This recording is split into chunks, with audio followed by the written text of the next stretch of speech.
No Novamente de hoje, nós voltamos a conversar sobre, ou melhor ainda, continuamos conversando sobre Mateus, com o tema Cristianologia, a palavra usada na teologia para nos falar a respeito do modo de vida de um discípulo de Jesus. O que é que Jesus ensina a gente quando o assunto é o jeito da gente viver? Então a gente tem tentado conversar sobre isso aqui e eu vou ali para a nossa tela onde o texto bíblico vai ser apresentado para você e diz o seguinte, Mateus 6, capítulo 9, não é? Deixa eu abrir aqui para mim e vou lendo junto com você.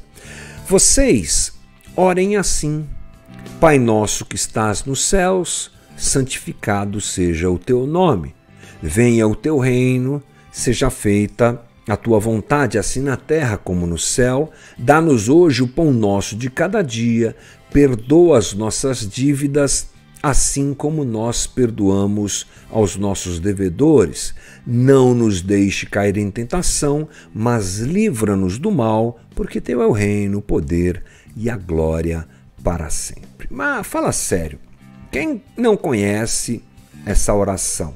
Ela já é parte da vida da gente. Somos um país de matriz católica, existem países de matriz protestante, mas nós somos um país de matriz católica. Você deve ter estudado no descobrimento do Brasil, que foi feita uma missa logo depois desse descobrimento. Aí você vai se lembrar do Padre Anchieta, a colonização sempre foi com esse viés católico.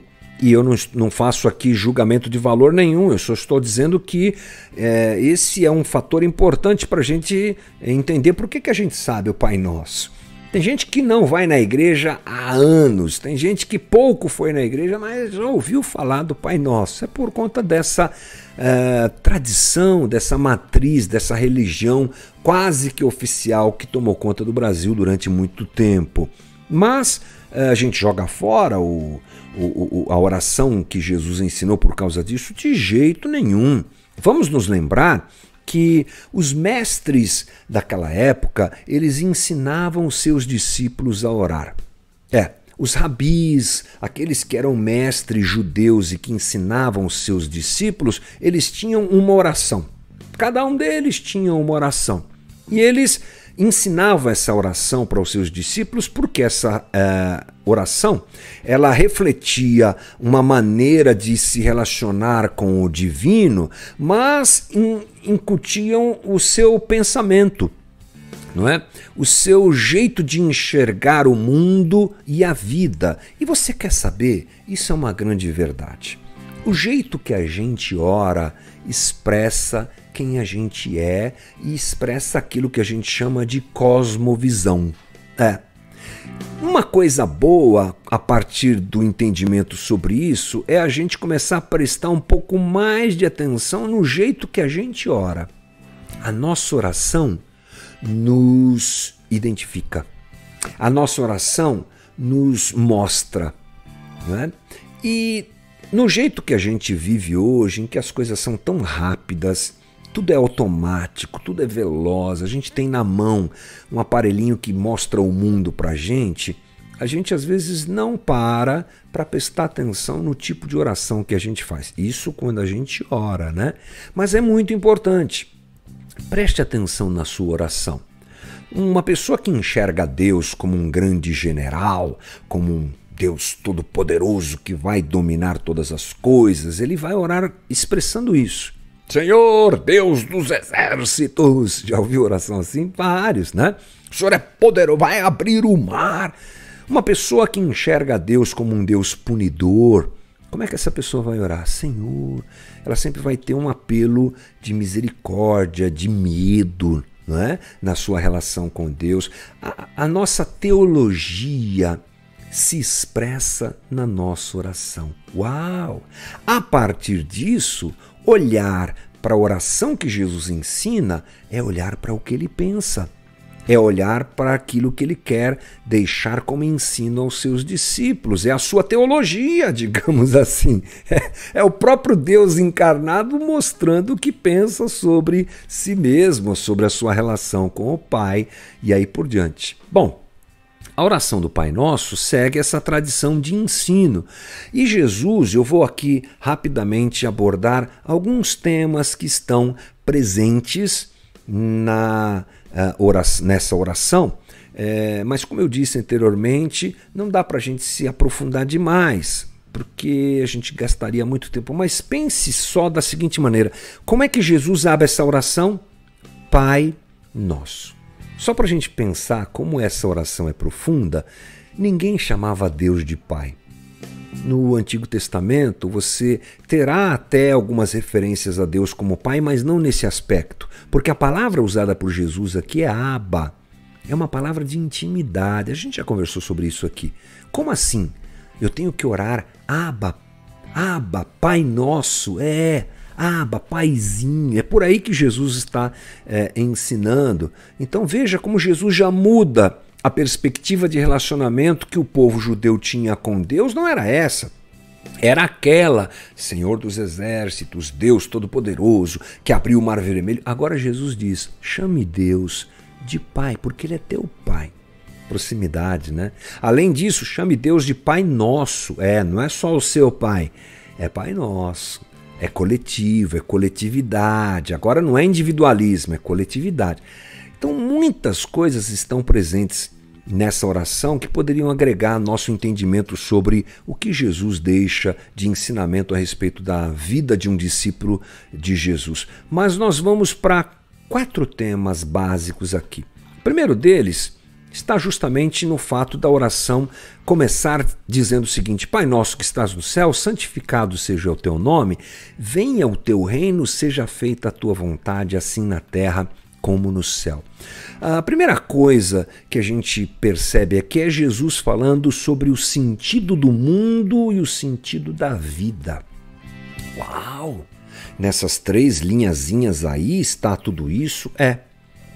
Porque quando nós olhamos para o que nos cerca, para o mundo que nós vivemos, se você é uma pessoa minimamente aberta à realidade, você não é daqueles que foge da realidade, nem daqueles que esconde a realidade de si mesmo, você vai prestar atenção que esse mundo que está ao nosso redor, ele é muito estranho. É um mundo muito estranho. É um mundo muito injusto. É um mundo sem pé e sem cabeça. E quando Jesus diz assim: venha a nós o teu reino, seja feita a tua vontade na terra, aqui nesse ambiente como é feita no céu, Jesus está apresentando a realidade do reino de Deus como o ambiente, o lugar, o espaço onde o sentido da vida acontece. Não é nesse ambiente onde nós vivemos. As coisas desse mundo, a conta não fecha. Você vê gente justa, boa, íntegra, morrendo, passando fome.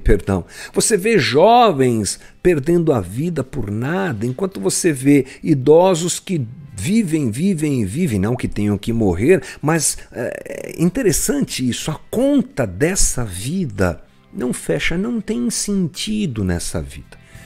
Vá no texto bíblico e leia Eclesiastes. Salomão explica isso de um jeito impressionante, um tapa na cara da gente. Então Jesus está dizendo, a súplica pelo reino de Deus faz a gente enxergar o mundo com os olhos de Deus, sabendo que existe uma realidade, que é a realidade do reino. Essa sim faz sentido. Essa sim traz resposta para a vida. Quando o nome de Deus é santificado, o seu reino se manifesta, a vontade dele é feita na terra como no céu, e a nossa vida ganha sentido. Na verdade, gente, a nossa história só pode ser respondida e ganhar sentido quando nós estamos conectados ao reino de Deus. Difícil, a gente não tem tempo para falar muita coisa aqui, mas esse é o reino onde tudo que Deus quer acontece, diferente desse reino que a gente vive. Nesse reino que a gente vive, nós escolhemos. E escolhemos nos separar de Deus. Então a vontade de Deus, ela não é plena aqui. Essa é a oração de Jesus, que seja plena a vontade de Deus aconteça aqui na terra como ela acontece nesse reino dos céus, o reino de Deus, onde tudo acontece como Deus quer que aconteça. Lá a vida faz sentido. Mas não é lá, céu, futuro, é agora. Esse clamor de Jesus tem a ver com a realidade de um reino que está entre nós, o reino daqueles que entregam o seu coração, o reinado da sua vida na mão de Jesus. Um cristão autêntico, ele olha para essa loucura da vida e ele entende por que ela existe. Ele sabe por que tem tanta violência por aí. Ele sabe por que tem tanta mazela, por que tem tanta pobreza, tanta injustiça. Ele sabe, e ele sabe que esse não é o reino de Deus. O reino de Deus é o espaço onde a vontade de Deus se apresenta, onde a justiça reina, onde a violência não existe. Isso não é utópico, porque acontece no coração de um discípulo de Jesus que vive o reino de Deus aqui na terra e que encontra a resposta para a sua vida, porque em Deus nós nos resolvemos. Jesus está dizendo isso. Segunda coisa, pão nosso de cada dia nos dá hoje. Essa frase é incrível, né? É interessante que a gente vive num tempo em que a ansiedade por ter é muito grande, né? A gente tem um desejo muito grande de satisfazer o nosso corpo, a nossa alma com as coisas, a gente quer ter. E Jesus está ensinando aqui a gente a pedir o pão nosso de cada dia e colocarmos em Deus o caminho para a nossa saciedade. Nós somos insaciáveis. Quando o texto de Gênesis usa a palavra nefesh, uma das poucas palavras hebraicas que eu conheço, a palavra nefesh, que é alma vivente, quer dizer fome, quer dizer garganta. E os intérpretes judaicos, mestres do judaísmo, interpretam isso como uma realidade existencial. O homem é uma fome. O homem tem uma fome. O homem é uma garganta aberta, querendo comer o tempo todo. Sabe essa coisa de você nunca ser saciado? E não é assim. Quero ter mais, quero fazer mais, quero... Nós somos assim. Jesus está dizendo, Senhor, me dá o pão nosso de cada dia, hoje. O pão nosso de cada dia, me satisfaz hoje, Senhor. Isso tem a ver com o quê? Com desconexão dessa meritocracia que faz a gente achar que a gente pode satisfazer essa insaciedade. Não tem nada que satisfaça isso. Você pode ter todo o dinheiro do mundo. É verdade. Você pode dizer para mim assim, como é que você sabe? Pesquise alguma coisa sobre isso. Você vai encontrar catástrofes familiares acontecendo na vida de gente que tem o dinheiro que você nunca vai ter na vida toda, eles têm hoje. Porque não sacia. Você pode transar com todo mundo que você quiser. Pode ter participar das orgias que você quiser. Pode se entregar aos prazeres humanos que você quiser. Você pode construir tudo. Vai lá em Eclesiastes, leia o texto, você vai ver o que eu estou falando. Salomão fez tudo isso e nada o satisfez. Porque quem satisfaz a gente é esse que dá o pão a cada dia. É para isso que Jesus está nos dirigindo, essa gratidão de saber que não é a gente que conquista essa saciedade. Nós somos saciados por Deus. Dia a dia Ele cuida da gente. Terceira coisa, perdoa as nossas dívidas, assim como nós também perdoamos aos nossos devedores. Não nos deixe... para por aqui, né? Perdoa as nossas dívidas como nós perdoamos aos nossos devedores. Bom, gente, a música do Terno fala de culpa, né? Eu até falei um pouquinho sobre isso. O peso da culpa consome a gente diariamente e nós temos um senso de inadequação e de miserabilidade, faz parte da gente. Jesus diz então, peça perdão a Deus, porque é o perdão de Deus que enche a gente de paz. É um jeito de viver. Eu coloco em ação o perdão que eu recebi. Eu recebi perdão sem merecer, né? Sou perdoado sem merecer. Entrego isso ao outro. É uma perspectiva que muda na cabeça da gente, sendo nós discípulos de Jesus. E isso abrange a sociedade. Imagina se esse movimento de perdão, não é? Como Deus nos perdoa, nós pudéssemos aprender a perdoar e todo mundo vai se... Ia ser uma mudança drástica, mas é para isso que Jesus está apontando. E quarto, não nos deixe cair em tentação, livra-nos do mal, pois teu é o reino, o poder e a glória para sempre. Finalmente, Jesus escancara a realidade de um mundo invisível que nos tenta, não é? Que nos provoca. Aliás, esse mundo invisível e um mundo interior de cada um de nós que nos leva a essa desvinculação do caminho divino diário. E a gente faz o que a gente não quer fazer.